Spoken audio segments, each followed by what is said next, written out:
Welcome in, everybody. I'm Reed Cowan. So get ready to hear this a lot today. We are in the final stretch of election season. So in the presidential election, candidates Kamala Harris and Donald Trump, they're out there making closing arguments. Get this. You see them in line right there. More than 78 million Americans have already cast their ballots during early voting.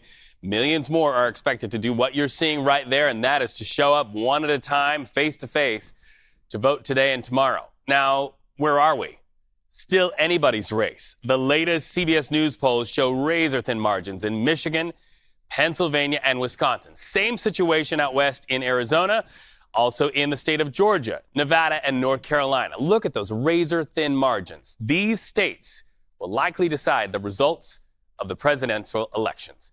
Vice President Kamala Harris and former President Donald Trump are fighting for those 10 electoral votes at stake in Wisconsin, where more than 1 million early voters have already cast their ballots so far.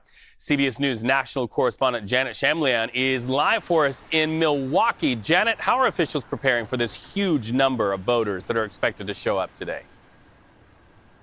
So, Reed, this is all about protecting not just the poll workers, but the voters as well. There will be 3,611 polling places in the state of Wisconsin tomorrow, 42 counting centers. And volunteers in each of those facilities have taken training. In addition, authorities have made arrangements with law enforcement. Should anything arise, there's extra security, some bulletproof glass, panic buttons in some facilities. Authorities are asking people if they suspect any wrongdoing to call their local county clerk's office. And Reed, what they're telling me is that the biggest issue so far has been misinformation and disinformation. And what they've been doing to combat that is, as they find these instances, they have been putting out corrected information online. So obviously, we're seeing the misinformation and disinformation being thrown at these high-stakes states. What makes Wisconsin such a unique battleground state?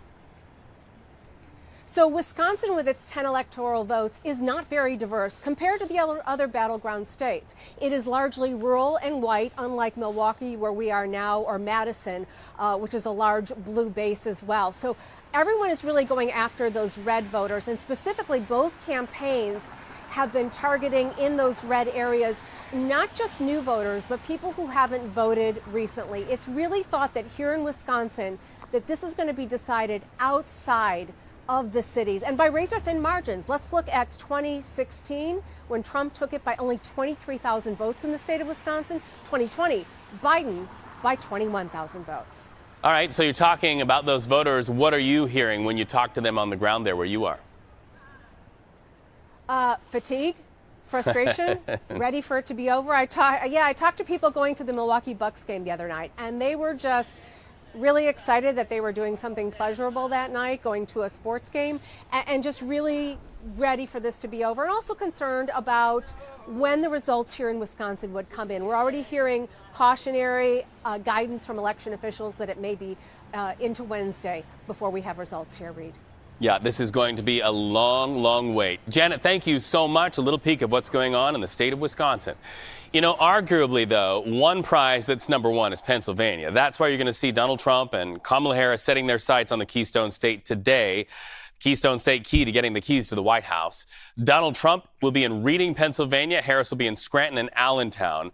CBS News Philadelphia reporter Nikki Dementri following the Harris campaign in Philadelphia. Nikki, Allentown is really home to a large community of voters who have a heart for Puerto Rico. Do you think that is why we are seeing the candidate there to try to capitalize on what happened at the Donald Trump rally, where Puerto Rico is referred to as a floating pile of garbage, to try to attract Latino voters?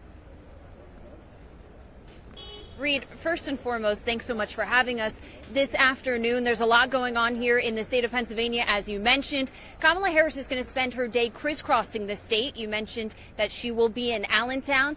In terms of the Latino vote, she says, in a press release, I should say, from her campaign, says that event is another way so they can mobilize that Latino vote. They're going to be having concerts and speakers, including from rapper Fat Joe, who we've seen Fat Joe, have roundtables with Kamala Harris before. Now, this is all coming after you talked about those comments that were made at the Madison Square Garden rally for Donald Trump. Donald Trump was actually in Allentown himself last week, just about a week ago, and he focused much of that rally also on the Latina vote, although he did not comment specifically on those comments made. All right, so we understand that Kamala Harris is wrapping up her day in Pittsburgh, also in Philadelphia. Why and there? What's her strategy? Yeah. Right now, these two cities are key to winning this election. That is what both campaigns really feel like that's going on. I want you to take a look because there's a lot going on here in Philadelphia itself. They're doing security sweeps, and this event came through really quickly itself. I want to talk about, it's not just the city that is key for these campaigns, but also the collar counties.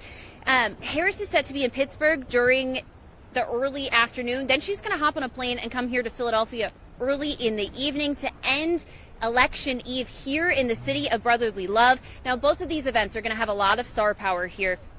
Talking about between just the two, we're going to see Katy Perry, Oprah, Lady Gaga, all here for Kamala Harris. Now, I was just talking with the commissioner of elections here in the city of Philadelphia.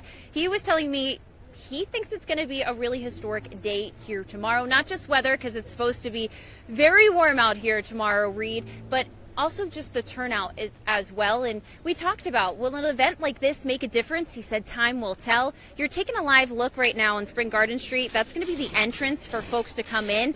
Gates don't open until 4 this afternoon. There's already a line out here. We started seeing people come just around noon so they could try to get the best spot inside once those gates open this evening. All right, the question is, will star power lead to getting the votes in Pennsylvania? Nikki, thank you so much for that. A peek into Pennsylvania. Meanwhile, let's talk about the state of Illinois. Chicago, voters eagerly waiting to turn in their ballots. But we understand if you live in that area, some places have a longer wait than others. So just be prepared. CBS News Chicago's Marissa Perlman at Chicago's super site reporting that some people waiting hours just to take advantage of early voting there. Watch.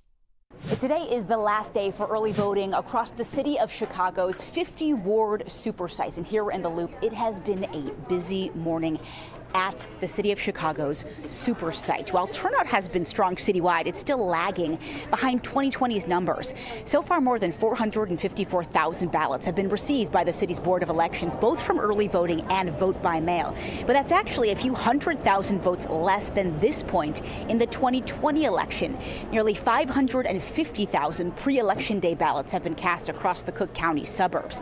A line around the block this morning before doors opened at the Chicago super site here. We spoke with the first people in line. They got here about an hour and a half before the doors even opened. Lines were long over the weekend here, too, some waiting up to 3 hours to take advantage of that early voting window. The Chicago Board of Elections says some early voting sites are seeing higher foot traffic since they're closer to public transit. We spoke with one voter who will be casting her ballot in her first presidential election. She was first in line here and studied up last night to make sure she was prepared to cast her vote. Sometimes it might feel like our voices don't matter, or in this elections, it is a very tense environment. But even if you get out there and just make a stand. The Board of Elections says safety and security is very much on the minds of voters as we head into Election Day. The Cook County Sheriff's Office will be staffing up, putting extra police officers at polling places across the city. Reporting at Chicago's super site, I'm Marissa Perlman. Back to you.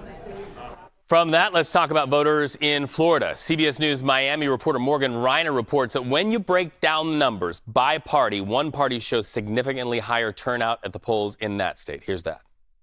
Historically, Miami-Dade County has been a blue county, but in recent elections, there has been a reddening trend. And what we are seeing with now the end of early voting is that trend has been exemplified. Here in Miami-Dade County, there have been about 870,000 people that had voted. In that, when you break it down by party, there have been 33,000 more Republicans than Democrats that have voted. Now, we spoke to the Democratic Party throughout the week, and they kept saying they hoped that would even out by the end of the week because the Republican Party was really emphasizing voting early in person, whereas the Democrats are really emphasizing voting by mail. But that tightening of the gap did not happen happen in the way that they wanted to. Now, in Broward County, just north of Miami-Dade County, Democrats do have that stronghold still. There have been about 150,000 more Democrats that have voted than Republican. Now, when you look at statewide in Florida right now, the latest numbers from the state indicate that Republicans are voting more than Democrats. About 8 million people have voted so far. And again, when you break it down by party, about 800,000 more Republicans have voted than Democrats. As we head into Election Day tomorrow, the supervisor of elections here really says to think of it as the last day to vote. So she says to expect long lines throughout South Florida. In Miami-Dade, Morgan Rynor, CBS News. So, differences between neighbors could be the theme, only this time it is Broward and Miami-Dade neighbors who are doing things a little differently. We'll be watching. Be sure to stay with CBS News for exit polling, real-time results and analysis all day from all over the United States on Election Day. Special coverage starts at 4 p.m. Eastern right here on CBS News 24/7.